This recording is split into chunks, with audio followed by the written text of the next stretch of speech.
আমার আজকে প্রচণ্ড মাথায় ব্যথা করছে। তো মা আজকে মাকে বললাম একটু খাইয়ে দাও। তো মা ভাত খাওয়াতে এসছে আমাকে, ঠিক আছে।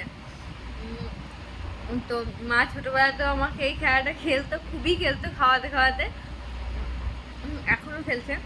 যাই হোক, এই ঘরটার মধ্যে, আমি যে ঘরটাতে আছি, ঘরটার মধ্যে ইন্ডিয়া কোথায় লেখা আছে।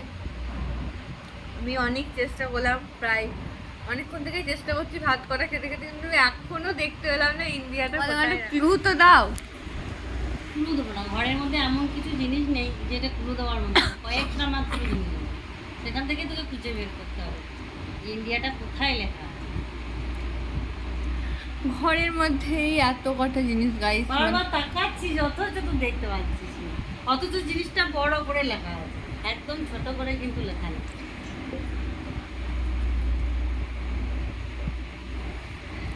বড়, আমি এটা একটা ক্লু দিচ্ছি, বড় করে লেখা আছে অথচ বাংলাতে লেখা আছে। ইন্ডিয়া কোথায় লেখা আছে?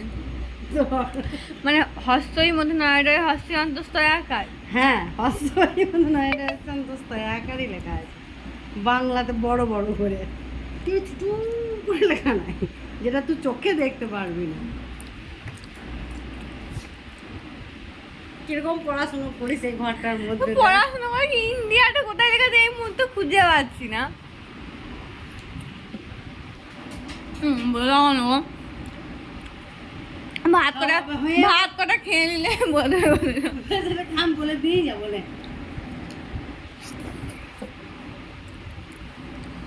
বলো।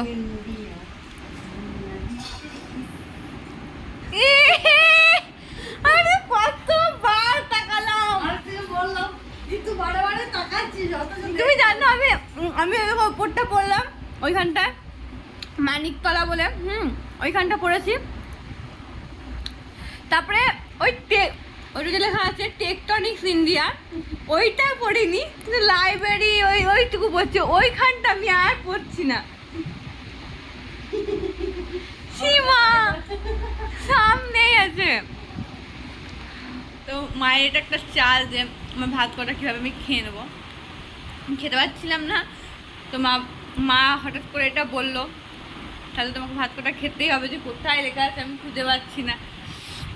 তো কার কার মারা মানে ছোটোবেলা থেকে এসব খেলা তোমাদের সাথে খেলে?